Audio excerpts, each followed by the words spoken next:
Hey guys, welcome back to my channel. In today's video, I'm going to be talking about how you can find that balance of hobbies, work, fun, rest, play, study, all of that stuff you have to balance at university, and my own personal experiences of trying to do that. So here are my experiences, and I hope you guys enjoy the video.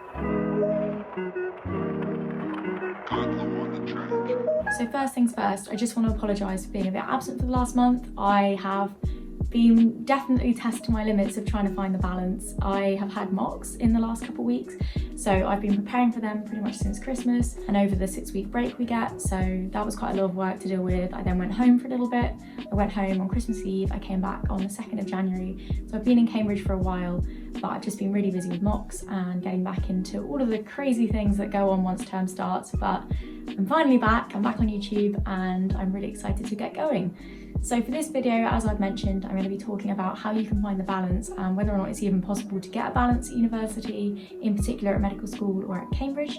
So I'll start with kind of why it's important to get the balance. I was just chatting with a friend the other day and we were talking about how you kind of have these like energy bars, and it's a bit like, you know, maybe when you were younger, if you ever played Sims, like I had a Sims game on my DS when I was like 8 years old and I used to play it. I think it was like Sims Pets or something.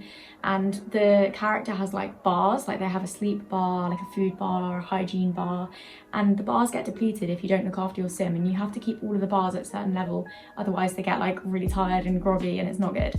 And basically we were chatting about how we're kind of like that in real life, and you have to make sure that you get that balance between each of your little bars to keep going, because if you let any one of them slip in any aspect of your life, you'll find that you're feeling slightly, you know, a bit under the weather and not quite right. So finding that balance is really important, just so that you can actually keep functioning day to day.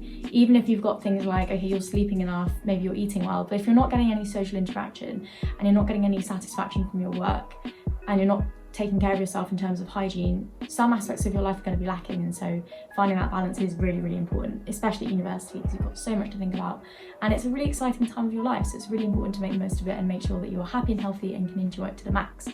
Okay, so that's the importance of finding balance. In terms of what do I do, or what have I tried to do, it's kind of been a bit all over the place, mostly because of the pandemic. So last year was really an interesting year in terms of trying to find balance at university, because the social interaction element was a bit lacking, and especially finding fulfillment in kind of my own degree, especially doing medicine, there's a lack of patient contact at Cambridge anyway. But the fact that I had one GP placement last year and it was online it just made it even worse. So I found it hard to find that balance, but I was really lucky that the people I was living with in my staircase last year were all amazing, lovely people. So shout out to F Staircase. And I just had a great time with the 12 people, well, the 11 other people that I lived with. And I got my social interaction from that. We ate dinner together every night. We would pass each other in the corridor and just check in with each other. And that for me was enough to kind of tick that box, because I knew that the pandemic was going on. So I didn't ignore it, but I allowed myself to accept that that box was going to be a bit smaller and had less of a weighting in my life, but I still needed to fulfill it somehow, and that did it for me. In terms of societies, I got involved with the boat club at my college. So every college at Cambridge tends to have a boat club. The Trinity Hall Boat Club is one of the biggest and oldest on the river now. So it is it's a really good boat club. I mean, I'm not biased or anything, but I really enjoyed it. And obviously I'm quite small. Well, you guys might not know, I don't know if you've ever really seen me stand up, but I am very small. I'm like just under 5'2". So rowing was kind of out of the question, but coxing was not. So I got in touch with the captain of coxes last year and she said, come along and try coxing. So I did. And unfortunately, because of various lockdowns and things, we didn't really get that much rowing done. But then in the Easter term, so the last term of the first year, we had some races and we raced for a week after exams, and I absolutely loved it. I loved getting to know my crew. It was a really good way for me to actually kind of make up for the lack of social interaction I'd had in the lockdowns, because rowing was such a good way to meet people and like get to talk to people from other staircases at college who we couldn't mix with otherwise.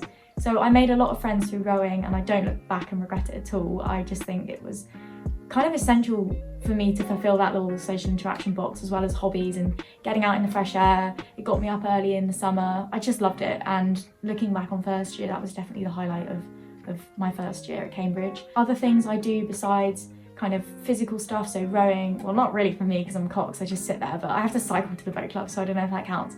But during the lockdowns, I was making sure that I was still doing yoga every day or two. If you guys watch my day in the life video from about this time a year ago, you can see me doing a little workout in that. That was definitely representative of the kind of stuff I was doing because there just was nothing else to do. So I'm not doing that so much anymore because I'm doing rowing and various other things, but physical exercise was one thing for me that I definitely did to kind of keep that box going. Tick that little bar of making sure I'm happy and healthy and moving my body. In terms of creative stuff, because for me, it's sort of, I need a balance of movement, creativity, and then study. Those are my sort of like 3 things I need to be doing during the day.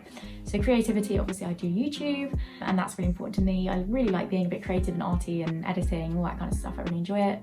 I also, in the summer, did an internship where I did some art, and I worked in the anatomy department over like a 2-week window.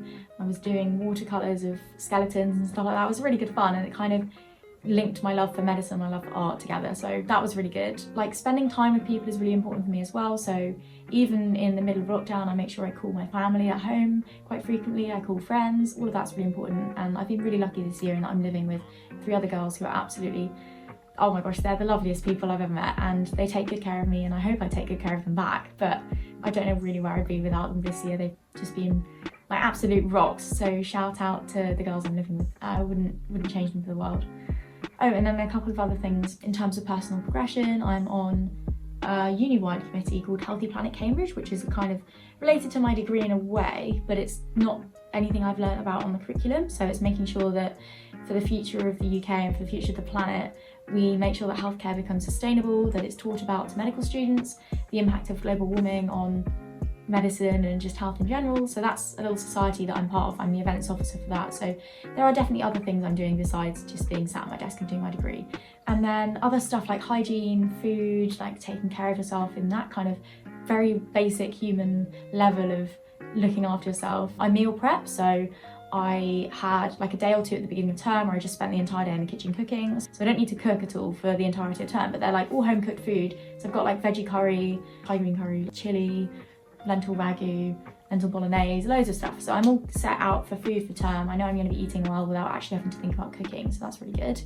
Make sure that you build kind of like hygiene into your routine. So make sure you have a shower every morning or every evening, whatever suits you. So all of that stuff is your like second nature. You don't even have to think about it.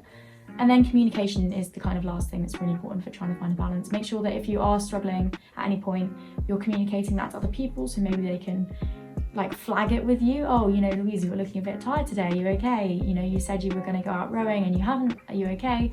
That's really important, so other people can, you know, keep in track with how you are, because if you're not even in a position to hold yourself accountable and it gets too late, no one else is going to realise that there's anything wrong if you're not telling them how you're doing all the time. So it's good and important to check in with people that you're comfortable with, and just check in with yourself. You know, that is really the bare minimum in order to find balance. You need to make sure that you're feeling happy, you're feeling healthy. If things do get too hard, don't be afraid to say no. Always remember you can come back to things. You know, if you need to take a break for a while, that's okay. It's only temporary. You will get back on to whatever it was you were doing before, but make sure that you are trying to fulfill all those boxes where you can, and it definitely is possible to do that. You just have to be quite disciplined and make sure that you're timetabling things in so that it doesn't get too much. But if it does, like I say, just talk to someone about it, be in tune with yourself, things will get better. But yeah, definitely it is worth making the most of opportunities you get at university. You're only going to go probably once to university, so you know, it should be the time of your life, and if it isn't, then try and find ways to make it something that you're going to look back on and not regret or think, oh, I wish I'd done that differently, because that's just not how I would want anyone to feel, especially when you work so hard to get into university. It's an opportunity that I will never probably ever get again, and I'm still in awe that I'm here. So if there's ever a boat club dinner or a formal that I'm invited to, I will try and make sure that I go, because at the end of the day, getting a first but having no experience outside of being at my desk all the time is not something I will look back on and be happy about. I'd much rather get a slightly lower grade but feel like I've made the most of every opportunity that I've had thrown at me. But this is why I'm here. I love all of the opportunities I get, so it's important that I try and make the most of them, but equally I'm not going to push myself. It's okay to say no, it's okay to delegate and share your experience with other people as well. So that's my personal experience with balance at university. I'm still learning, so I hope you guys found this video useful. If any of you are thinking of applying to medical school, make sure you check out the Medic Collective, which is a little website that I'm also on the committee for. Another little thing I'm doing, I'm the YouTube officer, and basically they're a website that compiles all of the free resources from all across the internet to help anyone who doesn't want to pay for courses, or maybe is a widening participation student hoping to apply for medicine. Check out the website, and there's loads of free stuff on there. But that's enough about that. Anyway, now I'm going to go off and, I don't know, do some rowing or go out and see my friends or something like that and have a bit of balance. But I also need to write an essay, so I do need to do that as well. So anyway, I will see you all next time. Bye!